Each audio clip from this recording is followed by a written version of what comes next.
नमस्कार, माझं नाव मोहिनी खंडाळे. मला पण क्लास जॉईन करून 2-3 वर्ष झाले आहे. मध्ये गॅप माझा भरपूर पडायचा, पण नंतर मग मी कंटिन्यू आता मॅडमला सांगितल्याप्रमाणे कंटिन्यू मी करते योग क्लास. योगामुळे मला बरेच फायदे झालेले आहेत. मला पण सर्दीचा त्रास होतो, सकाळी उठले की माझ्या शिंका चालू होतात, पण आता मी ऑब्झर्व केले की सकाळी त्या शिंका मला येत नाही.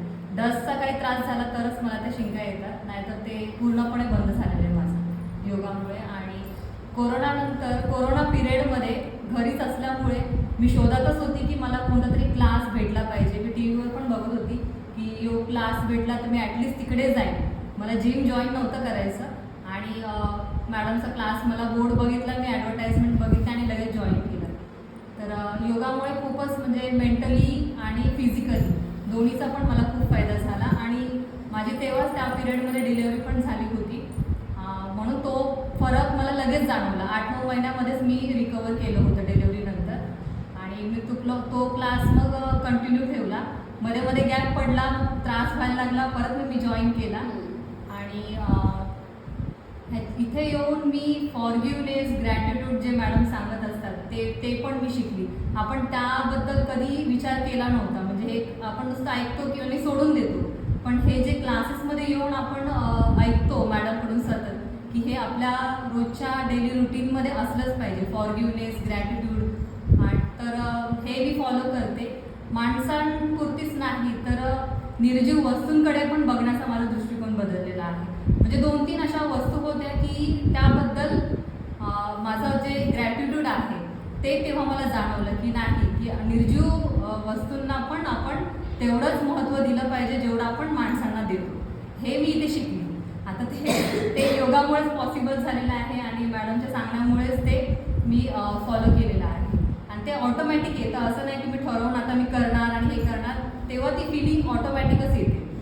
आणि आता हे अजून एक मला ॲड करायचं आहे, हे ते योगाबद्दल झालेलं आहे. पण 5-6 महिन्यापासून मला अँझायटीचा पण त्रास होते. तर मी मॅडमचं रेकीचं ऐकलं, त्याच्यामुळे मग मी रेकी पण जॉईन केली आहे. कॉन्फिडन्स माझा लो झाला होता, पण आता तो कॉन्फिडन्स माझा बूस्टअप होतो आहे हळूहळू रेकीमुळे. आणि योग म्हणजे मी इथे येऊन नुसतं योगा शिकलेली नाही आहे, तर काय बोलतात, एक माहेर मिळाल्यासारखं मला झालं. सॉरी,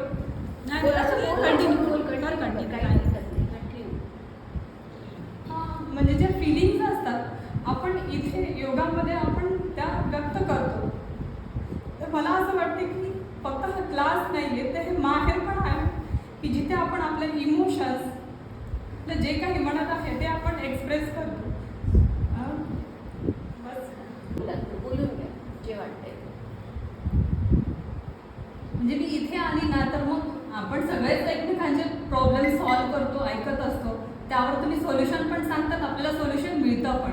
तर मला असं वाटतं की फक्त इथे येऊन आपण फिजिकली आणि मेंटली हे पण आपल्याला फायदे तर मिळतातच आहे, पण एक जसं माहेर बोलतो ना, आपण माहेरी गेलो, जसं आईकडे आपण शेअरिंग करतो, बहिणीकडे करतो शेअरिंग, तसं आपण मॅडमला करतो, एकमेकींसोबत जे शेअरिंग करतो त्याच्यामुळे पण आपल्याला खूप फायदे होतात. आता मला एवढे भेटलेले आहेत, मला रस्त्यात पण भेटत असतात, आम्ही एकाच एरियामध्ये राहतो, त्याच्यामुळे मला असं वाटतं की मी किती माणसं जोडली आहेत योगामुळे, ते मला पॉसिबल झालेलं आहे. नाहीतर मी कसं घर आणि आमच्या ज्या सोसायटीमध्ये जेवढी माणसं आहेत त्यांनाच येणं जाणं भेटणं असं व्हायचं, आणि नातेवाईक तर लांब असल्यामुळे एवढं पॉसिबल होत नाही रोजचं भेटणं. पण क्लासमध्ये आल्यावर असं म्हणजे नाही, माझ्या मैत्रिणी आहेत, परत मग मला इकडे भेटले तिकडे बोला, अरे माझ्या योगाच्या मैत्रिणी आहेत, मी असं सगळ्यांना सांगत असते. त्यामुळे माणसं पण मी जोडलेली आहे, आणि एक दुसऱ्या पद्धतीने बोलायचं झालं तर मी एक माहेर पण मी जोडलेला आहे असं मला वाटतं. ही मनापासून माझी फिलिंग आहे की मी नाही, माझं एक माहेर तर आहेच आहे, पण इकडे आल्यावर मला असं वाटतं की नाही, माझं एक दुसरं माहेर आहे.